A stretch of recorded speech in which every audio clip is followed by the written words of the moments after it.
We're live? We're live. Welcome, What's everybody. up, guys? Welcome to our new show all about that DM life. Here, me and my guests will discuss different topics that might come up while preparing or running your campaigns. From mechanics to communications, ethics, and frustrations, we'll give you our visions and experiences for possible solutions in just about 2 hours. Today, because it's the first time running the show, and this should be the first session you would feasibly run, we'll tackle the all important Session 0. Joining me today, why is this beholder killing all my level 5 PCs? It's Behold Max. While Wells might not be his forte, worshipping Tiamat in his spare time certainly is. It's Luke. Hello. And the writer of many novels, you might know him from the item description of your brand new magic sword, Lucas. Welcome to the show, guys. I still have many more magical magical items here. Which are some are a page long. They're pages long. There will be a new novel for your next magical item. I'm sure. There's these books, and you can read them, and you gain a point. You will actually write the entire book. Yeah. Yeah. But Probably. today I'm not running it. You're running it, Rick. So that's a new thing. So, would you guys like to tell me how long we have been DMs? Oh. Who's been DM the longest? Let's go for a guessing game. I'm pretty sure I'm not it. Nope, not it. Definitely. I know who it is then. How long have you been DMing for? It must be about 2.5 years, something like that. 3 years. Lars would know better, or Max would know better. I mean, 3 years. 2.5. Who's this? Who's this large person? Max. 3 years. Have you been doing it for that long? I think it's 2 years. It's 2 years. If I was your first game, then yes. Yeah, that was the first time I was ever playing D&D, which also was the first time DMing. So that was. Yeah, then it's almost 2 years. Yeah. So I've been running for 2 years. I've run about, let's see, 3 games. Yeah, 3 games. I'm currently running 2. We're all still so inexperienced compared to like the ancient people that have been playing since 1973. Yeah. Well, some of our campaigns have been running for a while, so. That's true. But after that, I'm pretty sure that Max is the next one with the most. I think so. I think so as well. Cause how long have you been DMing? Only like a month or 2 months less than Rick. Oh, I thought for a second you were gonna say just like a month. I was like, nah, bro. I know for a fact that's not true. I just started yesterday. Yeah. Yeah, I just did it. I did my first game yesterday. I think. I don't know why I'm here. Yeah, it's just, how does this work? I've been a player all my life. And What's your DM? I've been DMing for about a year now. I started in the carnival vacation in February last year, so a bit over a year just now for me. I've ran 4 games. So that's spring break for anyone who's not. Yeah. No, spring break is right now. Brabant. Yeah. It's a bit earlier than that. But This is Brazilian stream. we have Luke over here, who is Luke. For how long have you been DMing?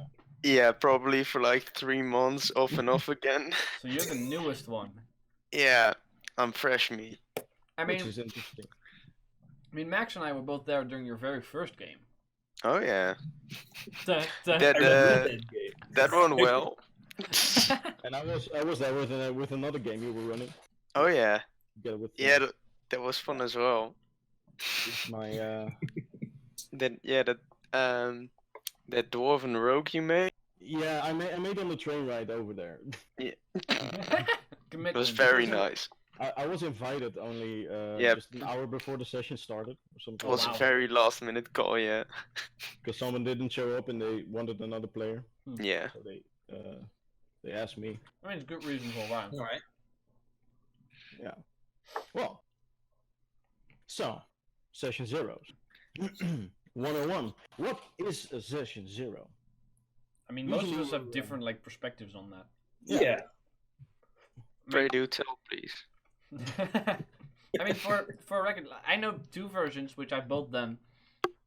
One of which is straight up just talking to the players ahead of time.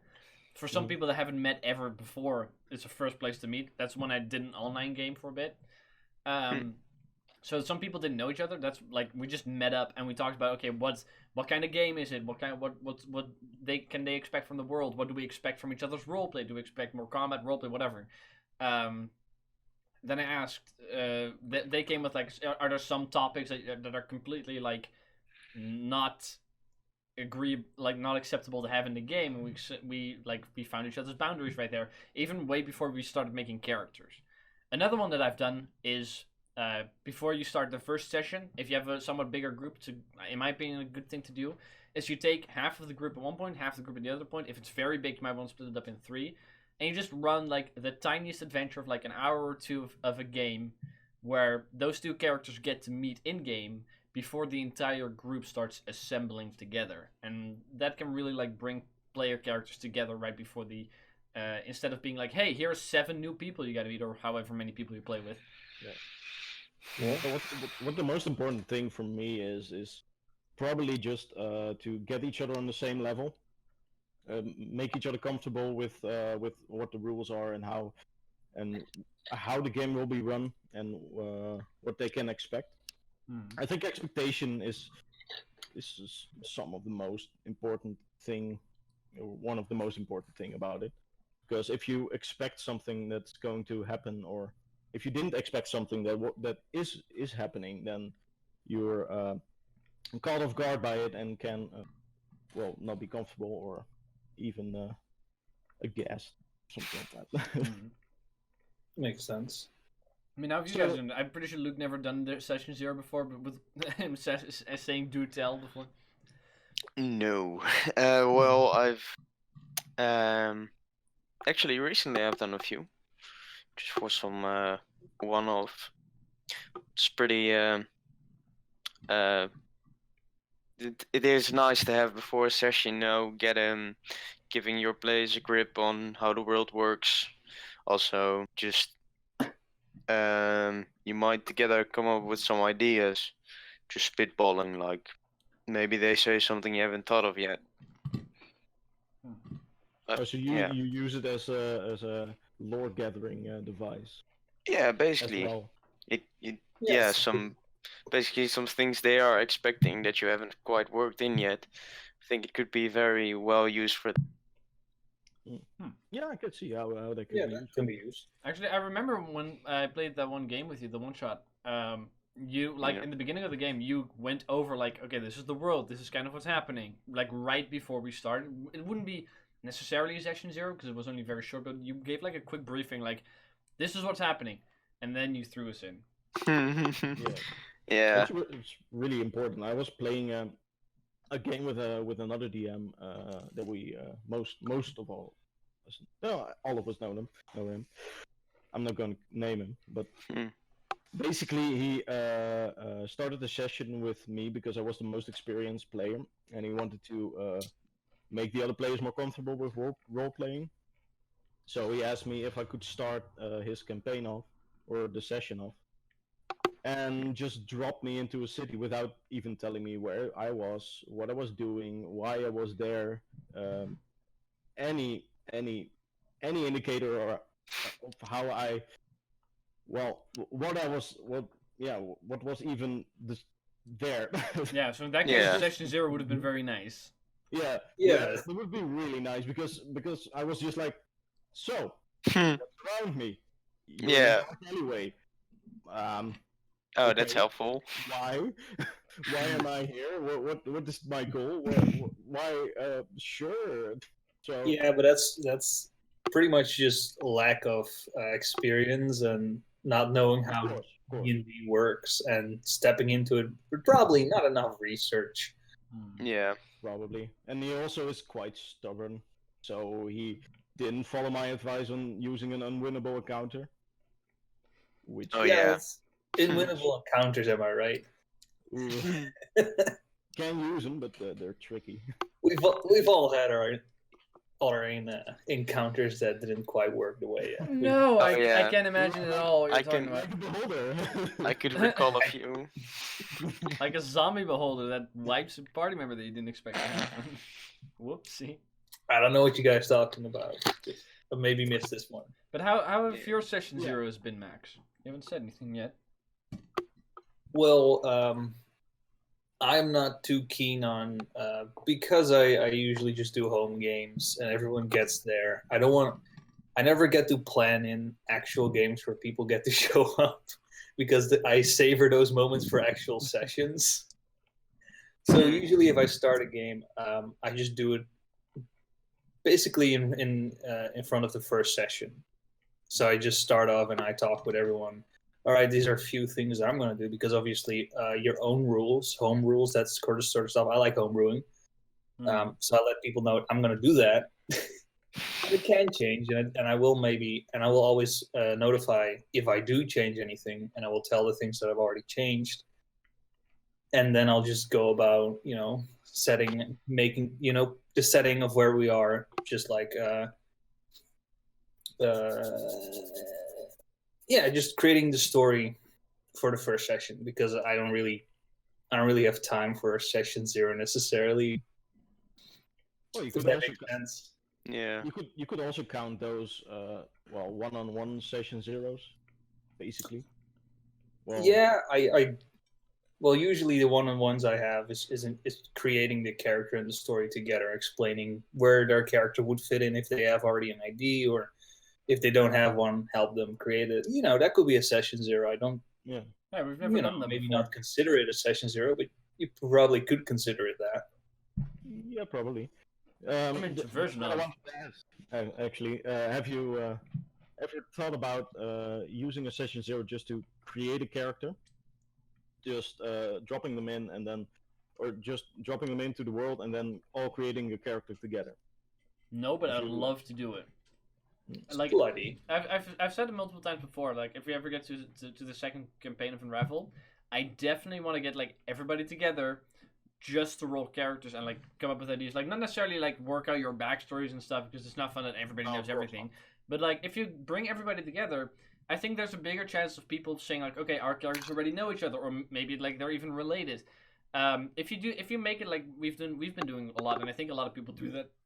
I think a lot of people do that is be like, okay, let's make characters in secret, and nobody knows what everybody else is playing, except for the few vague hints that the DM gives, like, oh, maybe I'll only tell everybody's classes, or maybe only tell everybody's races and such. If you do that, none of the characters are going to have any sort of relationship at all, unless they don't know about it. I think like to have that like early start of bonding with characters. If people were there while you made the characters, I think that's a really cool thing. I've never done it, but I really want to try it. I think it really gives an incentive on just working together. If you create the character before with each other in a team sort of scenario, because you can sort of intermingle and then kind of see what fits and maybe make some interesting combos. But Yeah, you I get do- more of a balanced team. That too. Yeah. Yeah. Well, I usually I personally I ask the DM what kind of classes there are, and then I try to fit my character to the party. Yeah, healthy team combination doesn't hurt.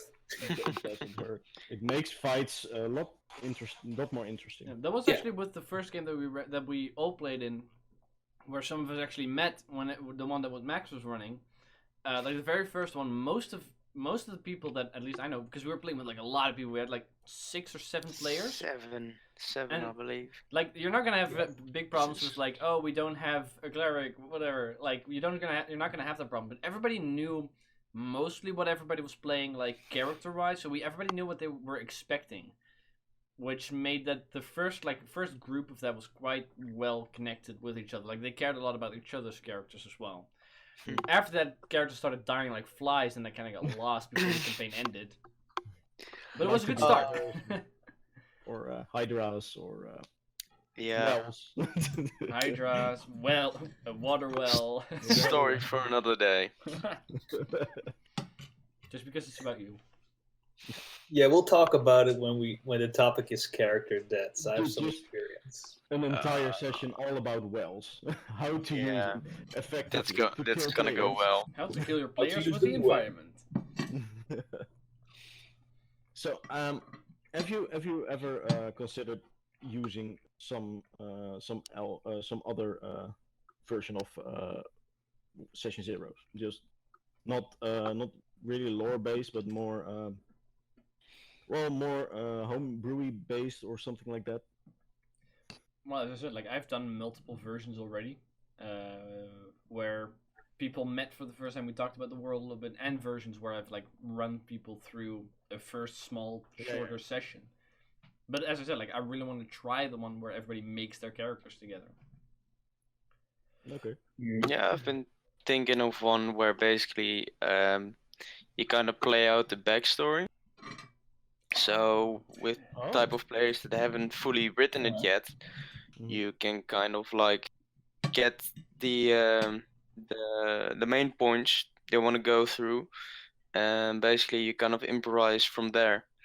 So you can kind of That's really like build up their backstory, they can get into character, and then when that session hits, they already have the idea of, alright, so this is, Yeah, this is so who it's I'm not gonna just play. it's not just a written Cool. backstory, but if you've actually been there, done that, that's Yeah. actually pretty cool. Oh, that's really interesting. You'll probably like nitpick some of the important parts, I guess, but that Well, could yeah. work. That'd be cool. Again, for me, it's the commitment to get people There. here Yeah. is what really holds me back to do something like that. Mhm. But I would love to, if I'm gonna start a new session, well, you know, knowing me in my games, probably gonna kill the game, the party soon. I would like to have what you said, split up the parties and actually play out parts so that I connect them. They already know a few, but I would want to have it like play out as a session because again, Yeah. I want to make it worth my while. Yeah, that's Yeah, true. it would probably take a while, and Session Zeros, any kind of Session Zero, also takes pretty long time. I've noticed.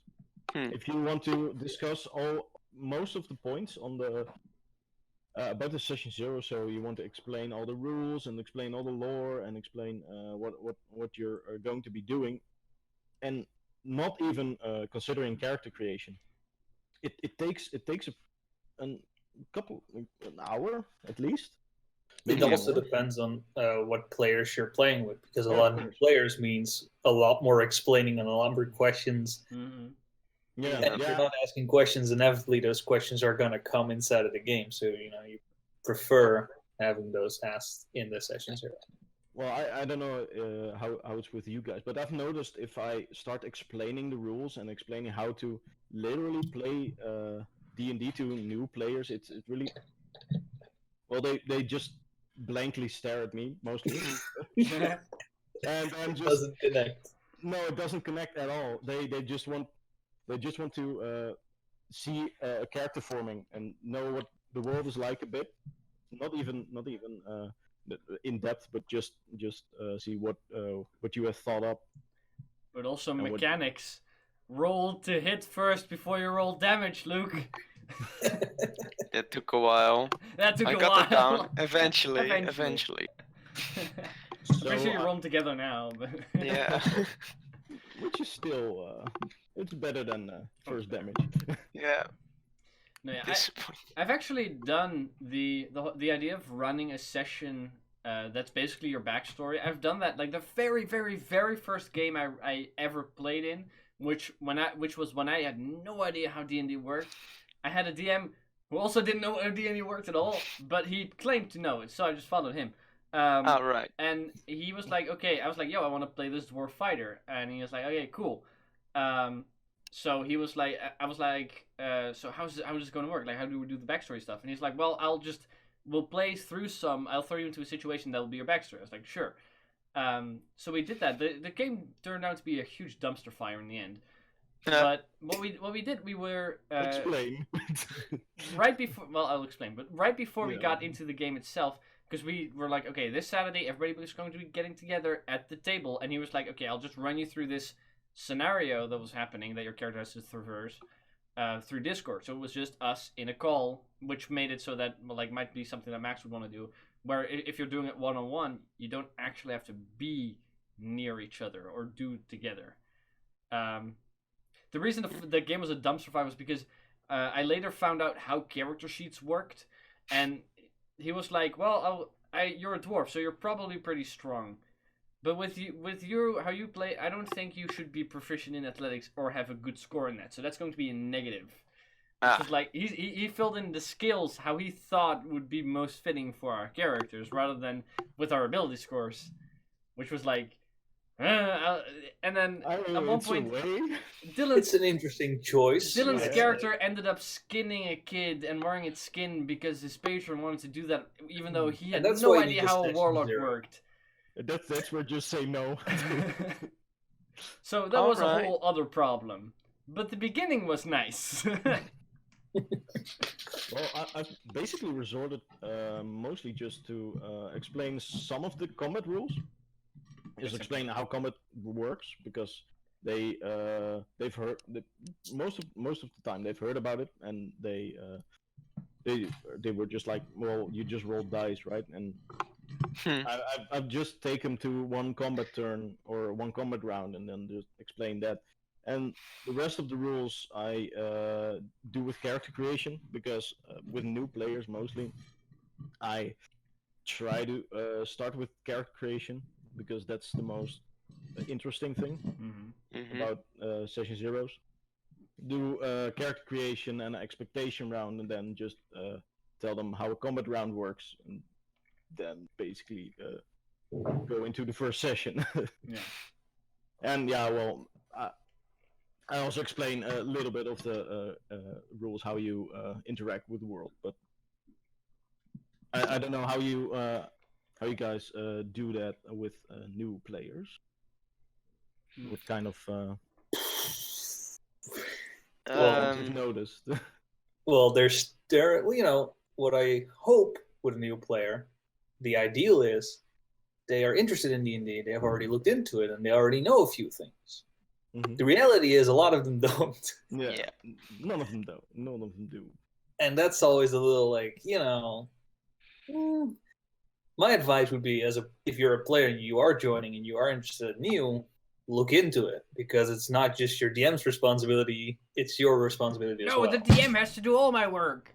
Make my character that's for really me. not how it I want to works. play a necromancer, which is something I always do. And I have had players where it did feel like that, where it felt like I had to do a lot of, if not almost everything for a certain player, and then you just feel like I don't want to do that anymore. Yeah. Because it's not what I want to focus on. The DM has to focus on multiple players, so and NPCs and the world and etc. And yeah, so you're not the centerpiece, and There's you shouldn't so take much away. shit a DM has to do already. Your character should not be his priority. Yeah. Not in the way that he should be writing it and Yeah. thinking for you. No, that's no. So what I usually would do with new players is I run them through a few scenarios. And of course it's helpful to have some more experienced players with that, because they can act out, they already have that way of, alright, this is how those encounters work, this is what I could do. But new players, they really don't have that experience with role-playing, so telling them possibilities might kind of like a tutorial, like in a video game, when you have this big like thing, like you could go to this place, you could talk to him, you could tell him to do this, try that. Just show the players some button prompts. Yeah. And what you said, like having a more experienced player there as well, who does it in front of them, they can sort of join in if they like it. You also will notice if they don't, then they won't, or they need some more time. But it depends. And Session Zero can also help with that, I imagine, where you can set up some easier combat encounters, like very simple ones. Like having role play. Having experienced players is really nice. It Like is. the way I started playing D&D, because my first game was such a dumpster fire. We were like everybody playing there was like, okay, yeah, let's do another game, but not with him. None of us knew how to play, so like it was 5 people that were like that had no idea how D&D really worked, and we thought we knew because the guy told us, but that was wrong. So I was like, yo, okay, I have an idea. I'll DM it. So I started slowly figuring out one by one. At first, I made character sheets, and I literally asked. I remember asking the players, like, "Yo, how likely is it for your character to start a fight?" And some of them were like, "Ah, pretty likely." Some was like, "No, I don't really." So that's what I based someone's initiative off of, because I thought that's how it worked. And then later I realized, oh, it's dex based. So I started adjusting it, and I was like, "Well, you have a 6 dex, so like it's going to be very low." And then players didn't like when I started realizing how D&D actually worked, because I started changing some of their features and abilities. Yeah, and they weren't expecting that. They weren't expecting it, and most of the time it was like I gave them too much shit, and so like started like it was mostly like downgrading, which they were not happy about at all. And I was like, well, I just want to start playing D&D the way it's supposed to. I'm glad I learned from you guys. Yeah. I would imagine. Oh, that sounds. Only after I started playing D, I noticed me and Max were friends for years, and I was like, yeah, I started playing D&D like a month ago, and he was like, oh yeah, I've been running it for like a year. I was like, oh shit, sources of knowledge. Let me get it. That process sounds tough. Well, when you said I've been playing it for a month, I jumped into like your ruling and the way you play it, and I was like, wow, that doesn't make any that's sense. weird. Oh. At first, I was like, "Is this a different version?" But no, you just. It was just D&D ran completely wrong. I mean, because we didn't have. there's a no good session. wrong way of playing D&D. I think. No, that was pretty. No, that was wrong. If you enjoy it, Child skinning. That was Oh, wrong. That was wrong. well, if everyone enjoys it at the end of the day, it's okay, I guess. That is true, and we were enjoying it. But I was like, okay, I want to make sure that like I can build the game off of the game system that exists. So that's why I started making the adjustments. Yeah. Nobody else liked that because they were players, and I was a DM, so I made all the changes. Yeah, it makes it a bit more reliable if you can just say to a player, no, these are the rules. This is why you're like this. Yeah, but if they are that many games into it, Yeah, maybe starting a new one isn't the terrible decision. That probably would have been a great idea. Yeah, we were like 5 games in when I started making the first changes, and we ended up doing like 26 games before that game shut down completely. I don't know. Do you remember our first session 0, Max? Yeah, it was fairly simple. I'm pretty sure we just one-on-one creating our characters, so that was basically, yeah. That wasn't that much of a, we were all into it, so we were excited. I don't know why we knew the rules. You bought the book, I'm pretty sure, so we had that. Yeah, basically before I started to run, there was some friend of mine and your brother that had bought the how do you call it, the starter kit. Oh yeah, that's also kit. Pretty decent. And, they just jumped into it without checking out the rules or anything, and they didn't really have a good time. It was okay. So yeah, I can imagine not knowing the rules, just falling off nothing. Probably it's not that enjoyable. Could work out, but it most likely not. Nah. So before I started the first session, because no one else wanted to run it, so I just said I'll just run it. I bought the book, flipped through all the pages, worked out how character creation worked basically. And then bought the DMG. I think I bought that before the first session, but I'm not sure. Yeah, using those free PDFs, man. But that's also good advice. Is if you are a DM and you're new to it, and your players are also new to it, get to know the game. Yeah, know the game before you do anything else. That's possibly more. It's possibly also. Don't give a fighter flurry of blows because it sounds cool. That's what I did. I sense there's some story. That's what I did. That was like it wasn't that one wasn't necessarily a mistake, but some others were. Yeah. No. Yes. Session zeros So- would have been nice. Yeah. So that's Yeah. why I thought this would be a great topic to start with. Yeah. It's an So important one. how would you guys run a session zero for more experienced players? Just a party full of them? Would you try to just do homebrew rules or just do lore and then jump into it? I think that Because it depends a lot on have you played with these players before? Because I've played with experienced players before, but they've played together. They have played together before, but I hadn't played with them. So the weird thing there was that they had a certain way of playing, which I did completely differently. But doing a game, for example, as I said, like if we were to do a second season of Unravel, I will be doing a session zero with a lot of people that I know and that I know how they play and how they know how we play. So then in that case, I would like mainly go like over the world that they're in, because you already know how they're going to make their characters. You already know how what kind of homebrew rules you're going to be using and such. So yeah. or you might have changed the homebrew rules. Then True. give them a quick update. Yeah, death saving throws are always a disadvantage. Hmm. So, Max, do you have some interesting? Well, I think I've already to add? said what I would do with the current group if we got a new game. I would just Start. sort of act as if it's like the first session for those people and sort of integrate it that way. And almost like a game tutorial, run them through a bit of first combat encounters, talk a little bit about the rules in the game and the setting of the game, and get them to know each other. So the introduction for the actual first session is going to be like 100 times more easy because it's doesn't always work if they don't know each other. No, it normally doesn't. Different question to that actually. I'm sorry if I'm messing up your sheet here.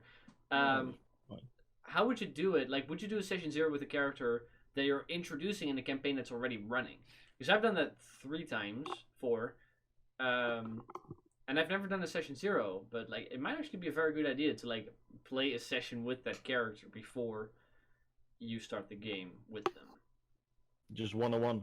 Yeah, because I know for a fact, like tomorrow we're going to be playing a game, and Max has to introduce a new character. That's sort of like how have you done that with like session zero? So what are you planning on doing? Yeah. Me? Yeah, you. Well, I'm actually kind of worried for tomorrow. I mean, that's also a thing. Like, Yeah. Because I was hoping I could speak him today for session zero. mm-hmm. That's not the case. I'm gonna speak him like 10 minutes probably before the session start. I'm gonna be like, listen up, this is gonna happen. Come on, I would players, have preferred commit. if he had a little bit of speak into it, but unless he comes up with a genius idea that doesn't disrupt with the game, I'm afraid I'm gonna have to wiggle him into the story, and he's not gonna have a lot of say in it, which I don't like. I prefer them to think with me. Yeah, some characters in your But, games have had like random introductions, or well, real random, like The cave tiefling.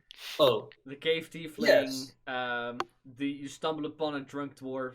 Oh yeah. But I know for a fact when my first character got disintegrated and we had to introduce my second character in your game, we came up with an idea. We're like, okay, this is how you're going to get introduced, and there wasn't any like playing before, but we talked about how the character would be introduced into the game.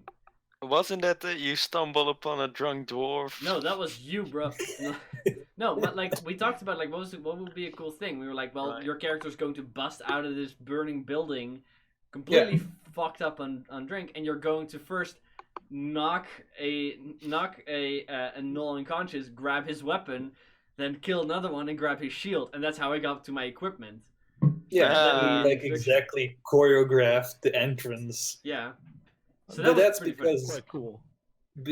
again, that depends on the player. Yeah. If the player wants to think with me and wants to be like, "Oh, this is gonna happen," all right. But if I am like, "Oh, the day before, I have to suddenly introduce a new character because can he join? I didn't know. It was the same with you when I introduced your drunk dwarf.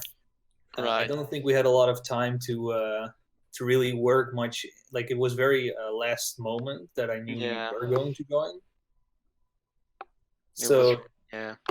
and it Scheduling worked. issues. Yeah, it worked. It It worked. worked. It was fine. I was like, I'm just gonna join me into a common encounter because that always works, right? Hmm. Yeah, Most it Yeah. usually works. People want to fight.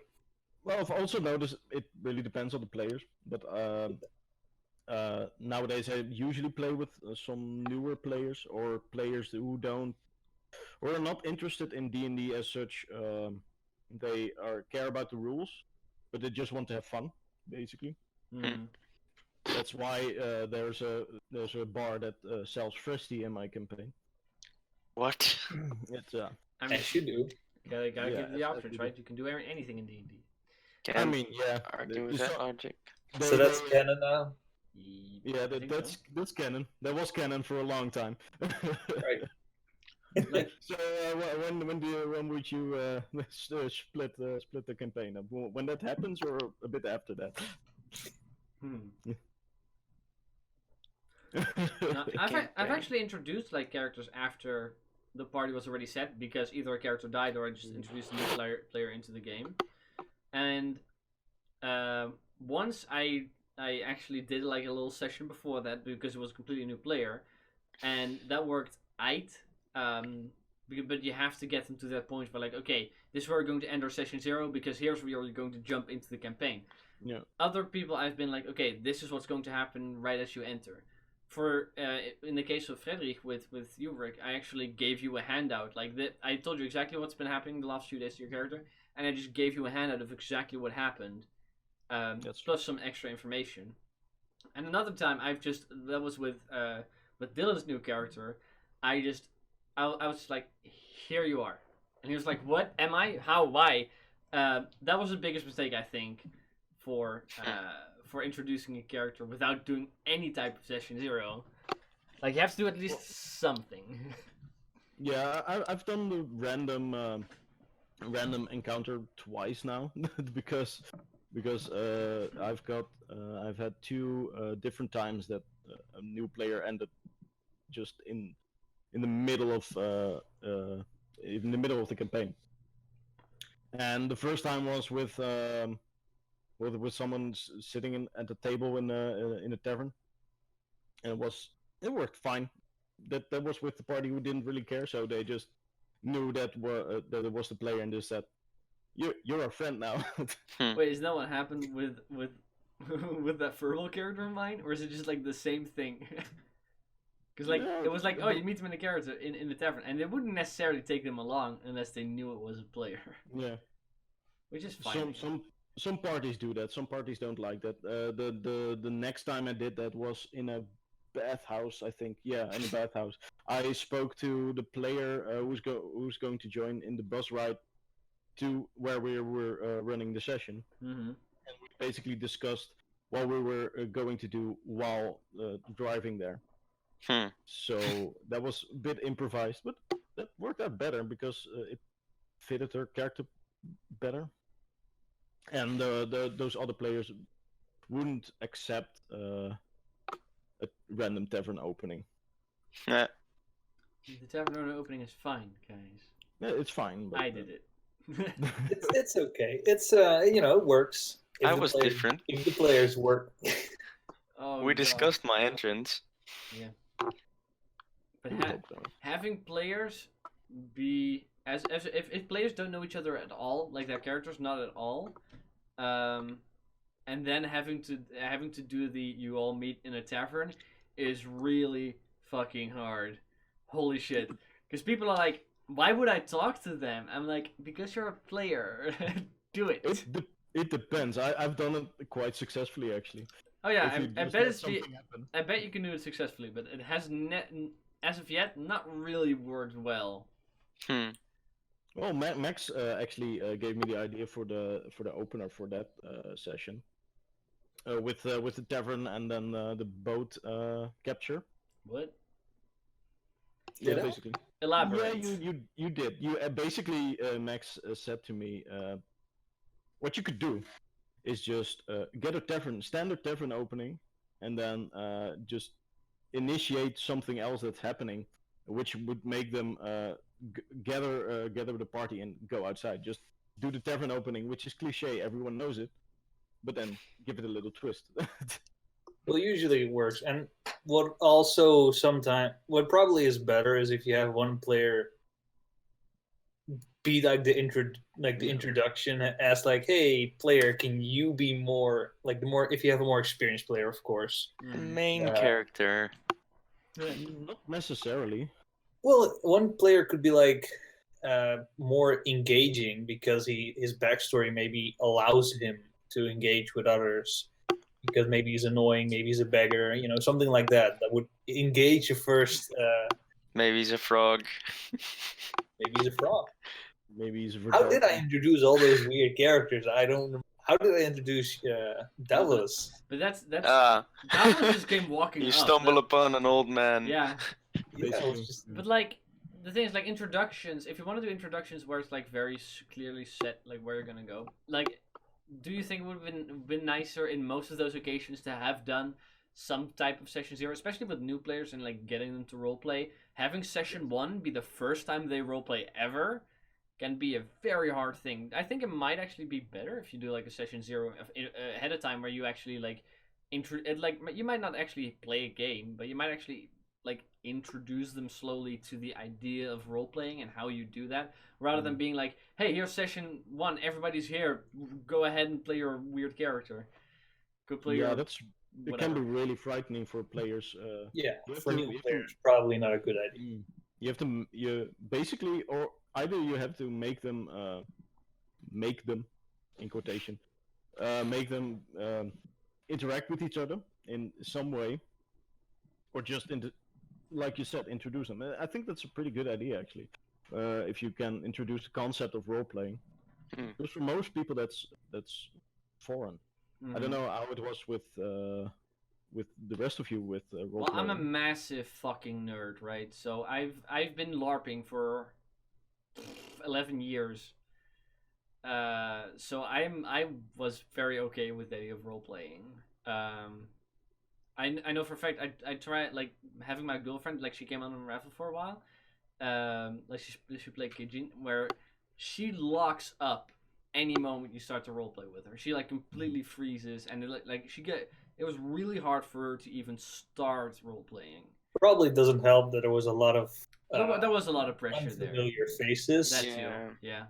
So those were all the problem. But you have like I played a session 0 with her where I tried to roleplay with her like me, and even then she locks up. So some players have a really hard time starting there, and at least trying it in a session 0 could already help a lot, I think. I don't know if anyone else experienced that the first time role playing or doing role playing actually. For me personally, not. But you know that. But they don't know that. Well, I mean, they don't. But I don't have a very interesting story with like, ooh, I was super. What I do know is I did have a player once. Rick, you were also in that game.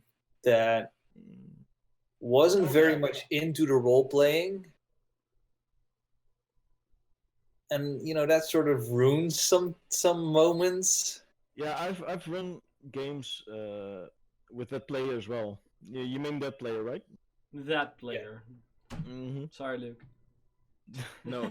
What? Luke. Well, I've had multiple people who didn't do the role playing, who didn't really role play, or who did role play, but where every time they do role play, they're like, "Oh, this is a little cringe," and I'm like, "Why are you here?" Do you regret? Do you like to bring it back to the topic at hand here? Do you regret not doing any type of foreplay with them? Whoa. Weird phrasing. Yeah.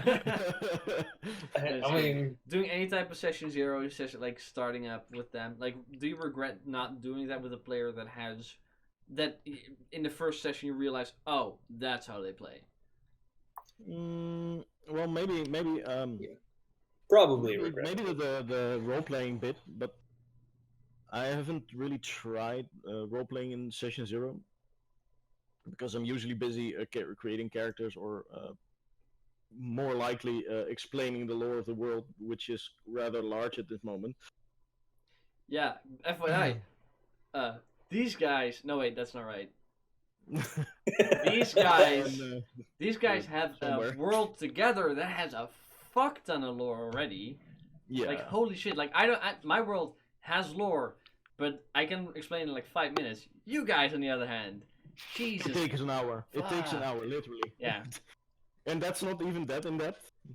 Yeah, but you should like Because the telling last lore is important. it can be boring and it's a bit dry. But I've had a session, the latest session here I've had that was with the seafaring was with the seafaring pirate campaign. Mhm. I basically had to explain to them how their entire pirating thing worked, Mhm. where they were, what was happening in the world, what because I also use other campaigns in the same world in the same time period, which can interact with each other. So I explained to them that their world can be suddenly screwed up by another party, which they don't have control over, which might not work. Yeah. I haven't figured it out yet, but That's quite interesting. Man, Having that would suck. that's Mm. playing with two different groups that have impact on each other, but without actually meeting. That's interesting. That might be an Yeah. interesting way of playing. It's interesting. Probably wouldn't work. It Well, can really but screw it up. would. Yeah. It can really screw up the plans they might have.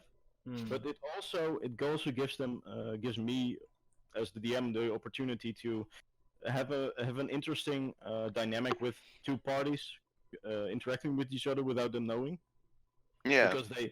because any impact that they make in the world is well, it affects someone else. So Like it's maybe also one party causes a city to fall by some gnolls. raise a ancient war god which challenges the world to combat. I assume these are all Mm. things that have happened. For anybody out there that doesn't know, this has happened. Yes, this has happened, but Like- it gives but it gives an interesting dynamic to playing with how do you call it, the knowledge that something really is happening and does affect other people. Yeah, it makes the world And- feel and more in fact- alive, I guess. Yeah, and affects the NPCs because I haven't had any trouble with the players being careless or playing trying to Characters supposed to meeting each other. Hmm? Characters that are supposed to meet each other, like, hey, weren't they here as well? Yeah, but they're less careless, and they know that their actions have impact. I don't know if that's because there's another party, but I'd like to think so. But I don't know how you guys have Well, noticed I've it. never had that yet with two, like, multiple parties in the same world, especially not around the No, same of time. course not. Would be funny though. Like there are things in my world that are happening that will happen if the players don't interfere with it. So that's like similar, I guess. To like, oh, someone else can influence whatever's happening. Like this is going to happen. If they don't do anything about it, it's going to happen. But what you were talking about like before, that is like mentioning that another game is being played in the same world. It's very fucking important, like to mention during a session Oh, 0. of course. Probably. Yeah. It's usually the first thing that I tell them, that there is another session which can influence the game and which could screw up any plans they might have or interfere with them. But if you explain parts of lore, and this is for you as well, Lucas, because you do this, I don't do this as much. What Yeah. bits and pieces of your lore? Because you can't tell them everything, and they won't remember, especially not if they're new players and they're not that interested. They just want to roll some dice and kill some orcs. But what bits of pieces of lore do you choose to tell the party right before you start your campaign? Like during your session 0, what do you tell them? If you have to choose from this extensive backlog of lore that I know everybody has. Right.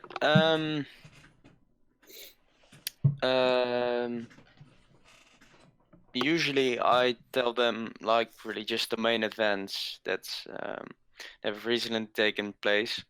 Like maybe the person gained the power via these ways. Maybe if they came through illegitimate ways, there might be some other story related to that. Mostly just tell things that the players have direct um, Control over? wouldn't necessarily they're in say direct campaign relationship with.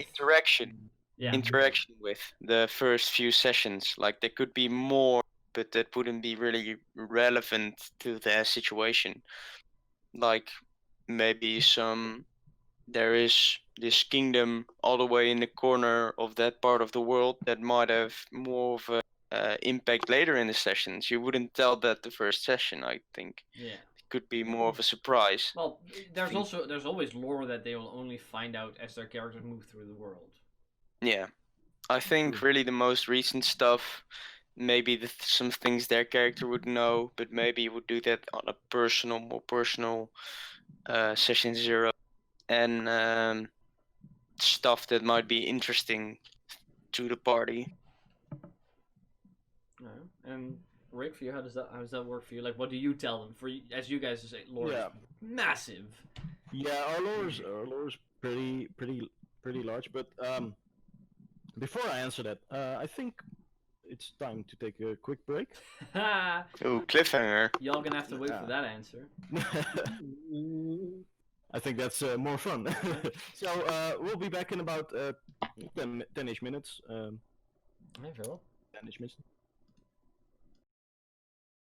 All We're right, back, all right, and all we're right. Welcome. I was not quite finished with talking about lore. Which, Yes. I know we all love. That fucking cliffhanger of yours. Where did we left off? Yeah, could you repeat the question again? I asked you because Luke answered before, and he like about what lore do you tell your players if you start talking about that in session 0. You in specifically, because you and Max have a world together, it's so fucking extensive. Extensive. What do you do? What do you with so much lore? How do you pick and choose what you tell the players exactly? It depends where the players start, actually. Because I can use this last game as a bit of a comparison to what I'm going to talk about. You know, there were the pirate kind. Yeah. So I told them about how that kingdom, it's a kind of pirate kingdom, how that works, what kind of lords that they would know, or that they could know, how it basically functions. So they have an idea of what kind of mechanics are in play. Furthermore, I would tell them what area they are in the world, what kind of people live there, what kind of cities there are, and where they are. In case with the case of the Pirate Kingdom, it's split up within 5 different factions, and I tell them where the factions are and what they're called and how you can recognize them, basically. Furthermore, after that, I tell them a little bit of the situation in the world, so they have a little bit of understanding where everything else goes. So I have a little lizard folk kingdom that's to the south of them. I have Tabaxi to the north of them. I tell them about the large human civilizations, the wood elven civilization, the dwarves. I basically tell them a little bit about the whole world. Yeah, like in very big scopes, you tell about like what's happening in different like big countries. But if you zoom in on where the characters are going to be playing, that's where you give them more specific lore. Like as Luke did, like give them more specific lore on the things they might interact with. Well, for the first session, I I didn't really give them that much lore about. Well, I gave them lore about the Pirate Kingdom, but not where they were going to be starting. Just a little bit of information about a village to the west of the kingdom, and what was there and why they were there, why they would be there. In their case, so not so much specifics, as in city details or movements or something like that. Well, I usually do tell them, or it depends. I do tell them a bit about the events going on in the world that other parties might have caused. I didn't do it this time with this party because I wanted to keep it a little bit of a secret. Because the war god has arisen, and I didn't want them to know that because they'll be dealing with that. So, to answer your question shortly, basically tell them a general idea of the world, and then tell them general idea of the kingdom, and then I go a bit deeper into how the kingdom functions and what they would know, and then well, where they start basically. Yeah. I don't know how do you deal with so much lore, Max? A little different. You don't tell them anything. I don't tell a whole lot, and I like to keep just the knowledge about the whole world very narrow, unless their characters would know it. Usually, I just and both of you would sort of know this, where I sort of want to help with and be involved in the character creation and the lore, and then I tell you what I think your character would definitely know. And then throughout the game, you'll make history checks and all other kind of stuff. Yeah, and you'll find out later that feeding demon's blood to an ogre 3 times is illegal, even though killing him would have been just fine. Well, well, there you have it. Tied up and then fed him the demon's blood. I was torturing him! It's kind of fucked That's up, the man. problem. That was the point! Sorry, I feel personally attacked by some of these questions.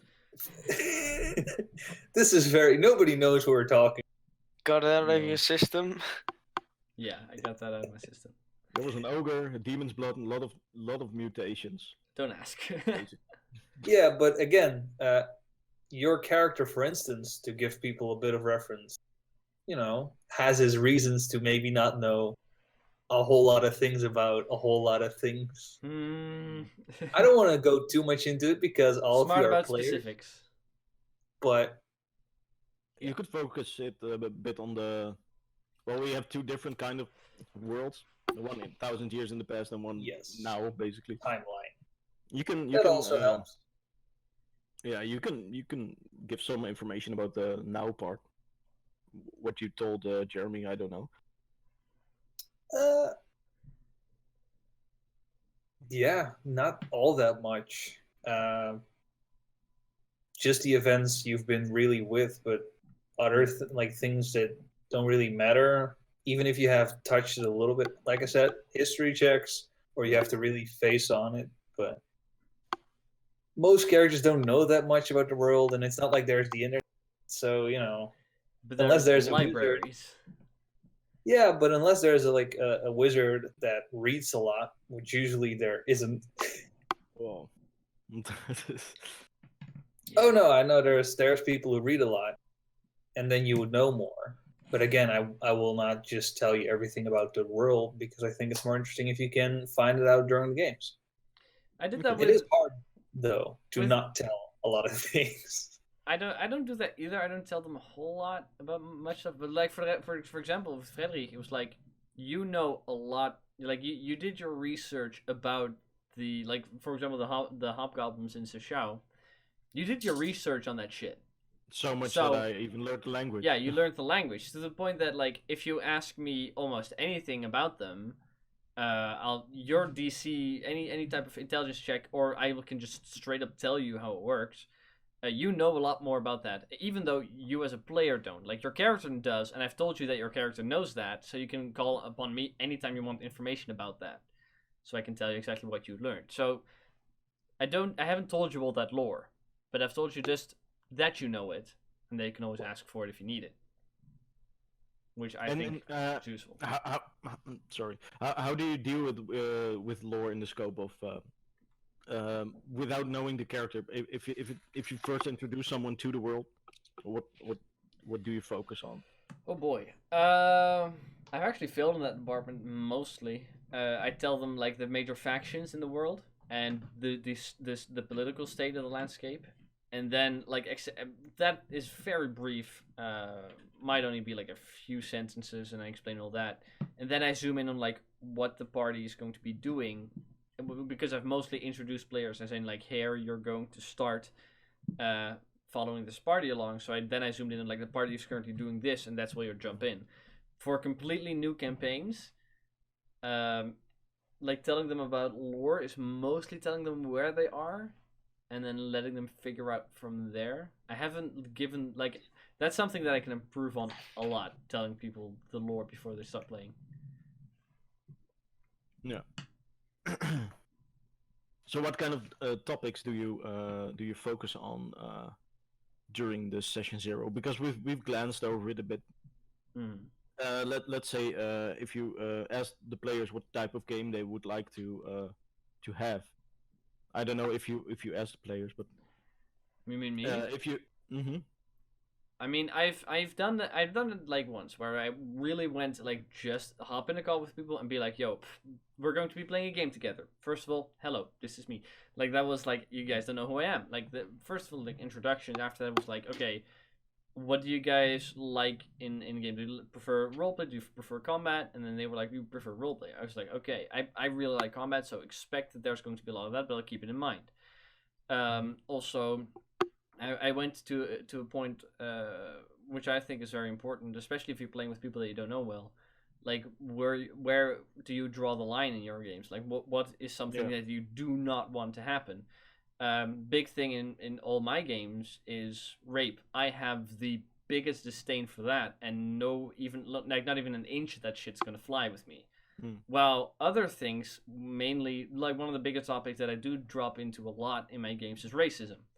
If people play a specific race, and Max knows this playing a hobgoblin, like you're going to encounter quite a bit of racism, which is that is something that I don't really shine away from. But someone else in my game was like in the other game was like, yo, that's something I'm not really into, so I kept it in mind. They also said like, well, I explained like whenever we're doing combat, I like to explain things in very gory details, and someone was like, yeah, I don't want that at all. Like I can't handle.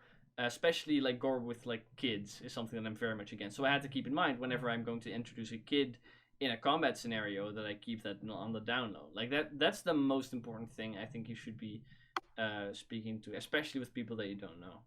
And do you give a kind of system? Do you give the players a kind of system in place that when they encounter something they don't like, but they haven't told you before, and while playing the game they realize, well, I'm not really comfortable with that. How do you deal with that at the moment? I've actually not had to deal with that a lot. I've had it sometimes for people like, yo, I don't like this about the game, and then I immediately adjust it because I think that the players should be having fun. I can build my way around fun. Like for me, storytelling is the fun part. However, I do that, I can change that on how players react to my game. So I try to adjust to people's requests as much as I can. Okay. And how Max and Luke, how would you deal with a situation like that? When someone gets uncomfortable during the game? Mm-hmm. But you have discussed it before, and they didn't really think it would be a problem. But well, during the game, they figure out it doesn't make them very comfortable, or just it doesn't work with them, or something. Depends, I think. Well, I think if someone is like uncomfortable with something, you probably shouldn't go through with it. Of course, because it's still a group activity. It's kind of like, you don't want to make anyone feel like uncomfortable. I don't think that's No, it's not. You're not trying to make him feel uncomfortable, but it could happen that, like Lucas said, racism can be in the game, and maybe someone said, well, I don't really mind it, and while playing the game, they figure out, wait, I really don't like it. I don't I really don't want it I to be don't think this is stopped. something that would really come most likely come from the DM. I think that No, might be more so with other players. Like something might have slipped out, or you know, they might have done something they haven't thought out fully. Well, if it's player on player, it's unless you address it on the table, you don't want to, because I can imagine that if you're something but it's happening already, you wouldn't like stop it abruptly and just let it happen, but always let your DM know after the game if Yeah. something did make you uncomfortable.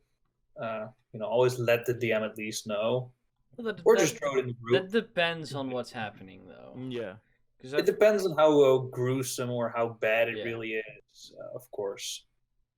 But then again, I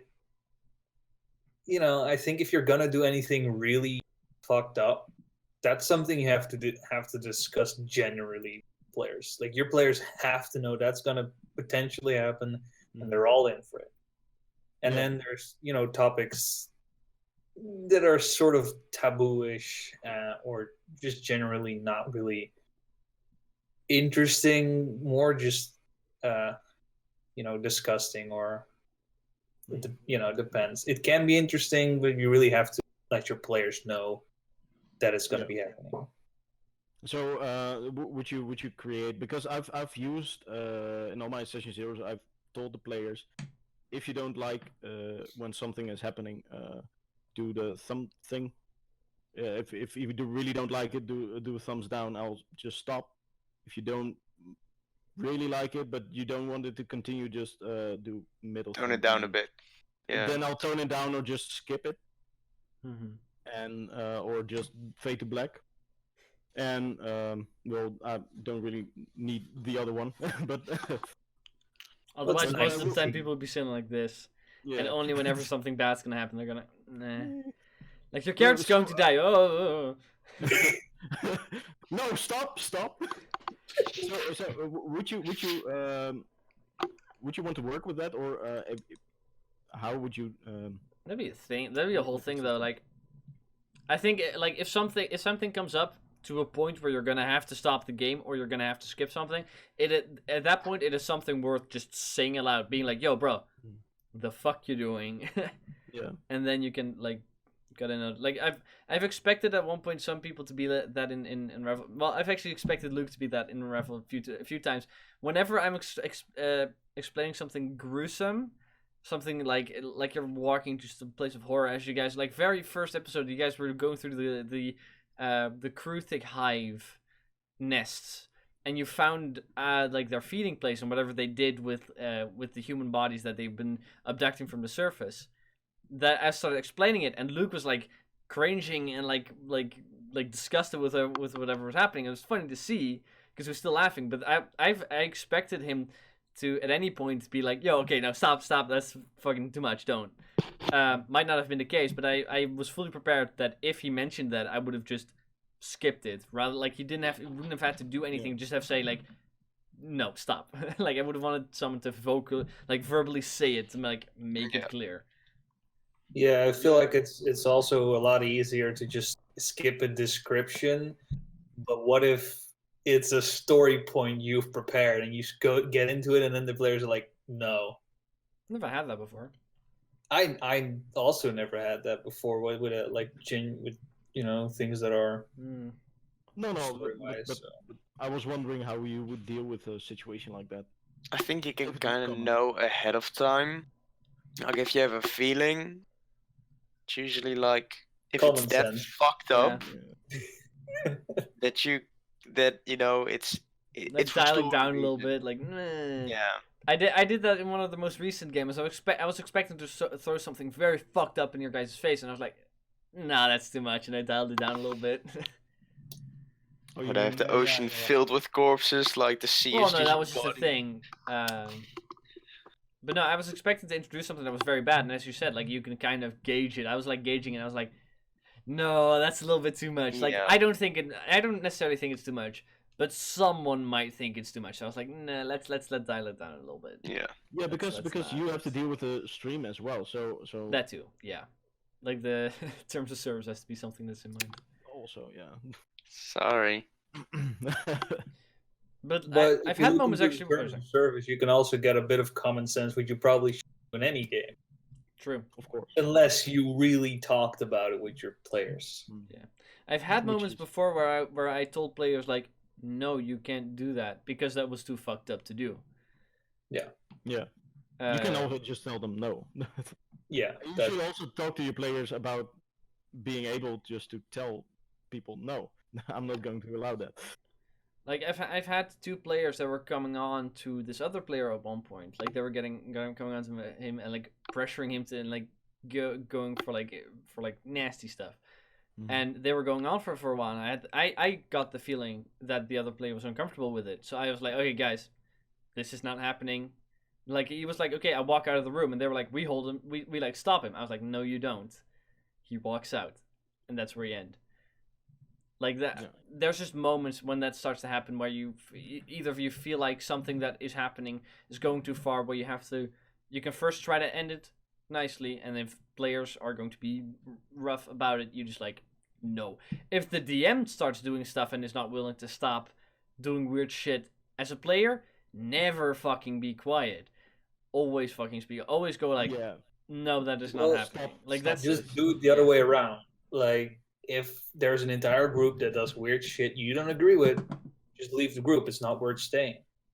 Like, don't try to change their minds. Just, if they're not listening, just go.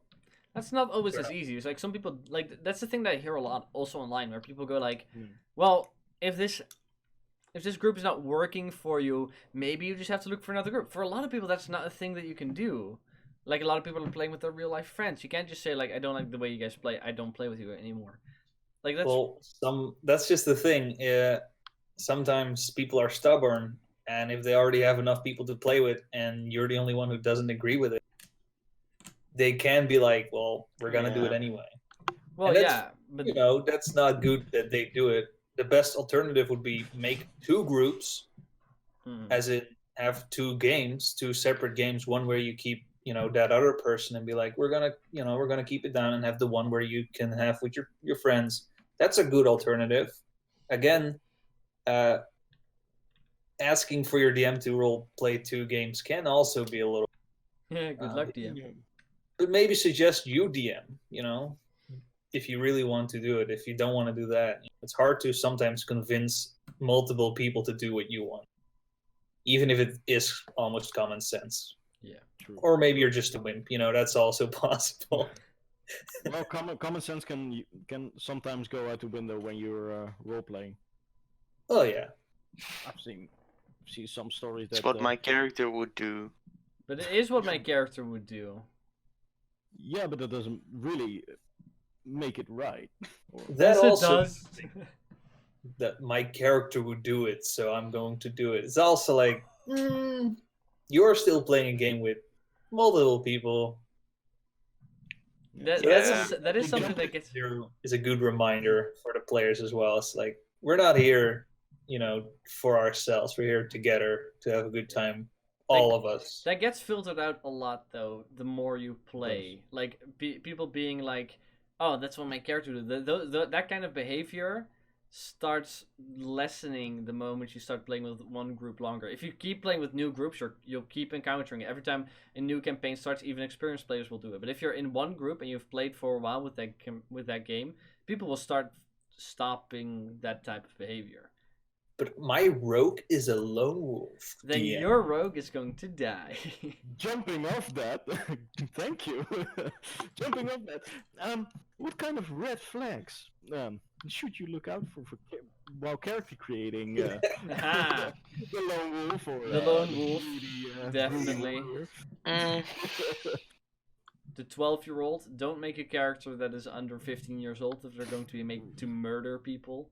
Yeah. Holy shit. That's a bit weird. Yeah, children characters also with the murdering children part probably it doesn't work that well. Yep. I'm Like I know we've noticed it with Lockett. Like, Lockett's young for whatever you guys are doing most of the time. It's like, yeah, and that sort of it really sometimes catches you off guard. It's like your Lockett is doing the most fucked up shit most of the time. mhm. The group. Yeah, which is strange because he's the youngest. Yeah, You would Yeah. but think it would be. Keep an eye on that. Maybe. but other red flags Probably. are what I would mostly see is a lot of people have something against it. I don't really evil player characters. Mhm. A lot of people have problems with that, having evil characters in their group.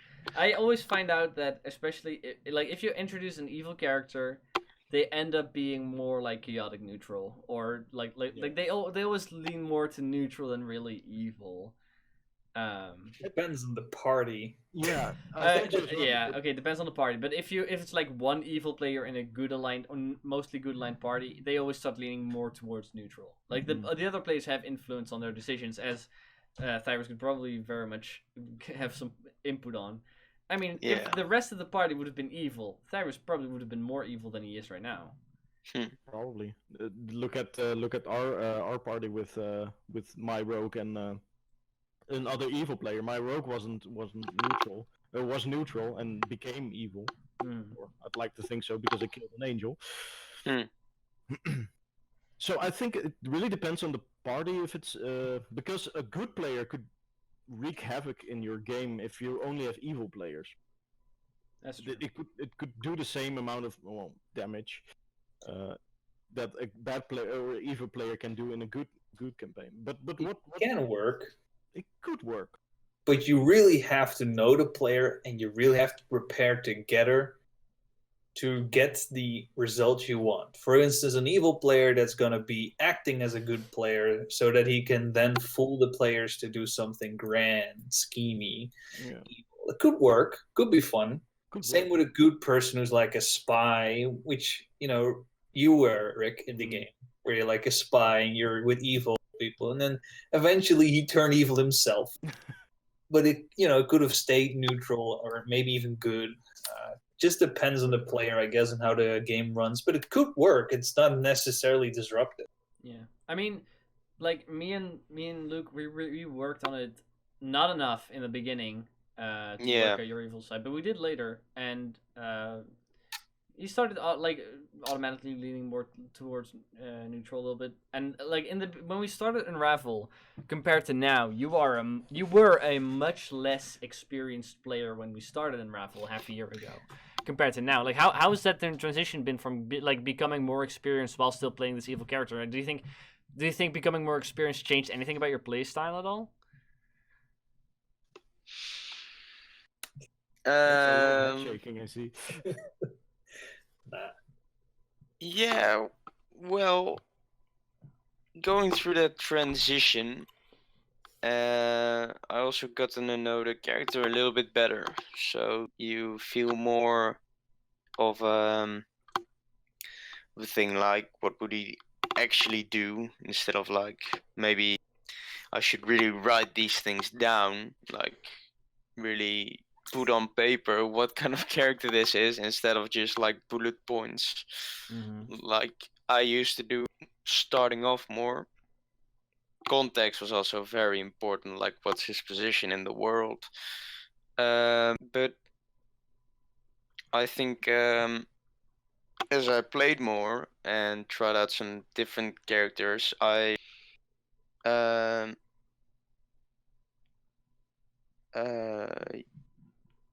you kind of like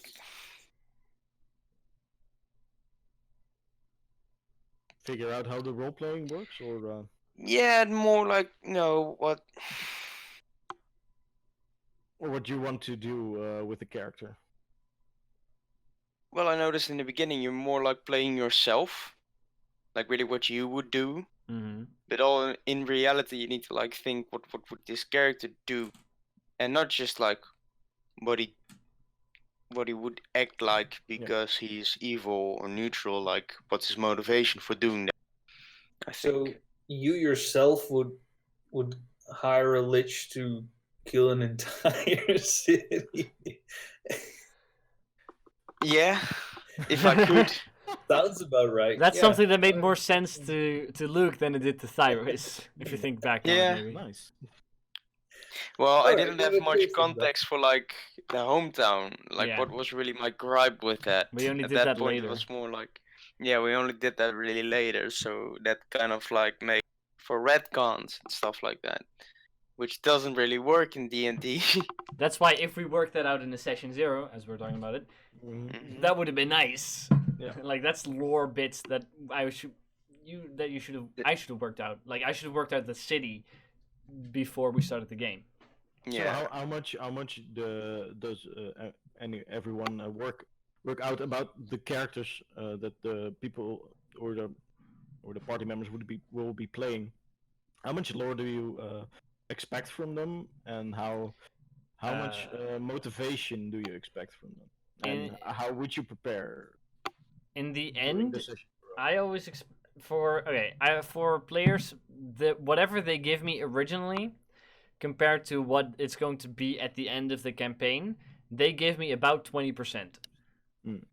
of lore and background and stuff. Like I write a lot if it comes down to like what happens to characters. All their a side character that you just might write down as just this character. I give a lot more life to than you might originally expect. So I maybe 20 to 40% is what a player normally gives me. I also, whenever a game starts with players, I basically always send them.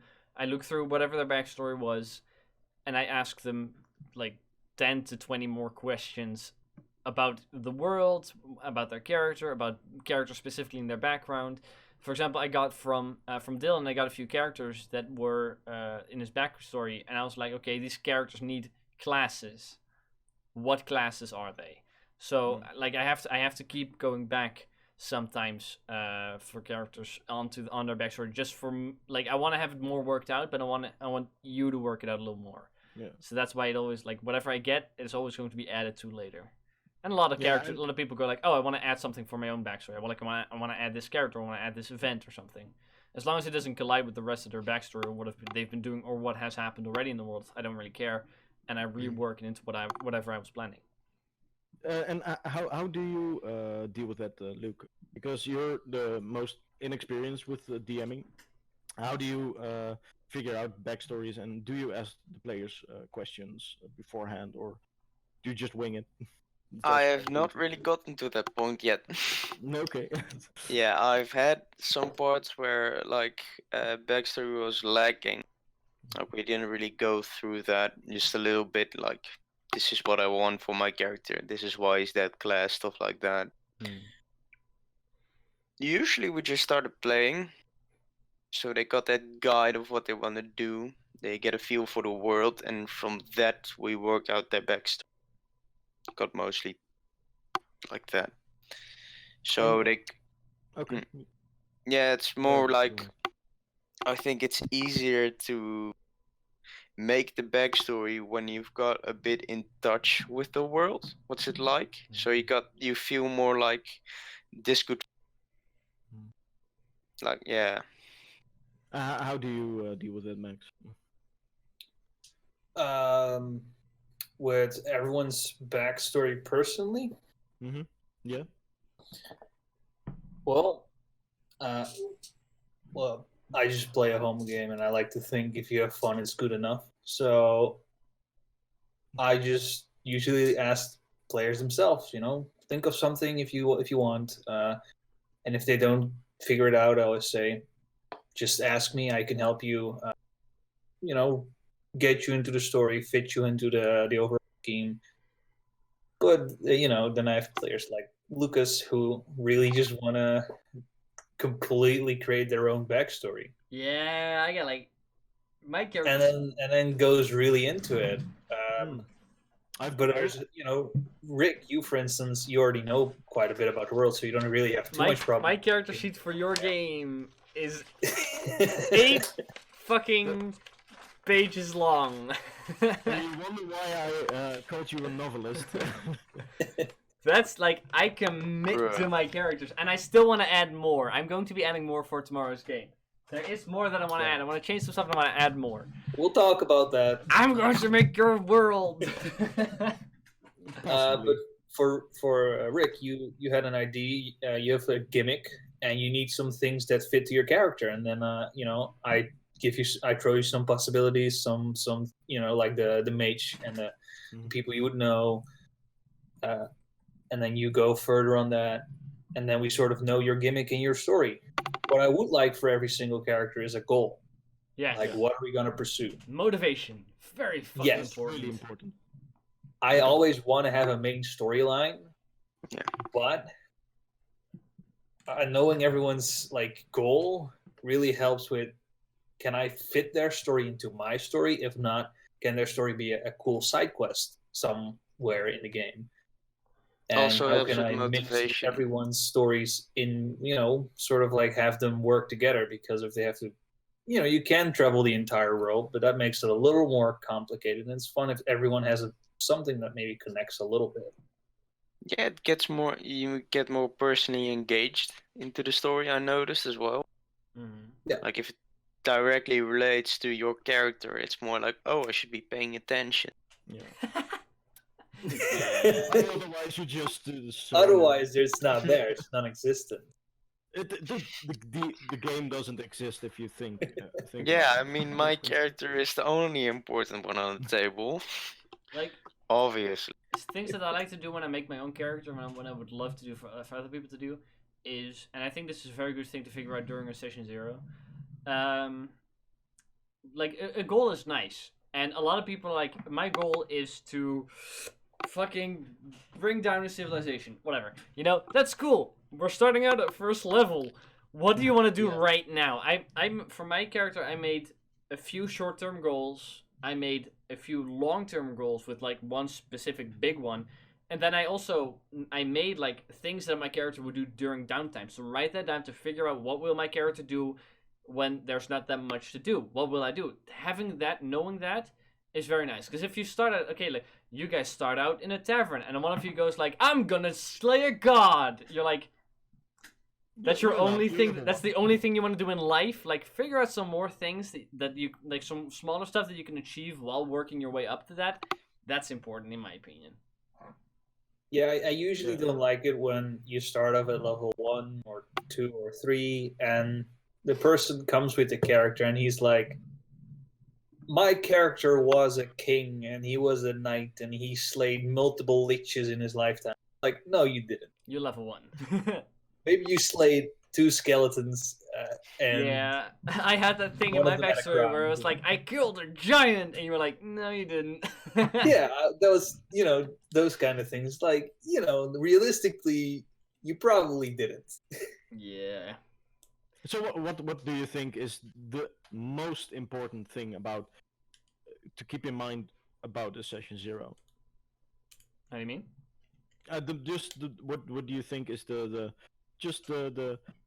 most important most part? important thing just to prepare the session 0? Just figure out what you're asking your players. If you want to ask them about their boundaries, if you want to tell them about the world, if you want to help them make their character, if you want to ask specific questions, okay, I want this and this from your character's backstory. Have that written down on a sheet, on a notepad, on a Word document, whatever. Have that written down, so now you're like, okay, session 0. Yeah, so do you guys have a backstory? Like, don't do that. Be like, okay, I want your backstory. I'm going to ask you this about your backstory. Like, prepare for session 0 in the same way that you would for a normal session. I've been doing that the wrong time. I've been doing it wrong always then. You have to prepare stuff? I prepare 7 pages a session. I've had session 0s like that. And that's not really preferable. You just sit in the Discord or in real life and be like, well, so. Yeah, not knowing what you're going to do is hate. Yeah, that makes it a bit more difficult. Something someone else likes to add about that? Well, Thimonborg said a hook to make it easier for the player to realize their character has lived and will live in the world they're in. That's very important, right? Just writing a character is nice, and it's great if they fit in every world, I guess. But like to make a thing like my character specifically from this part, and specifically like for example, Thyrus with the Bright Riders, he was like, okay, my character's this, that's how Thyrus Bright Rider. I was like, okay, cool. That he was like, that's a noble knight's order. I was like, oh, okay. So he wrote that, and together with me, we worked that into the world. So that's an actual thing that exists in the world now because of his character. Like making this whole world, and then your characters can only write backstories that you can drop wherever you want, rather than they write something and you have to change something about your lore. You have to be open to make that change whenever you're making characters with players, in my opinion. Yeah, I think that's really important, Jen. Be prepared to make changes about your lore and about just the idea you've had in general. Yeah.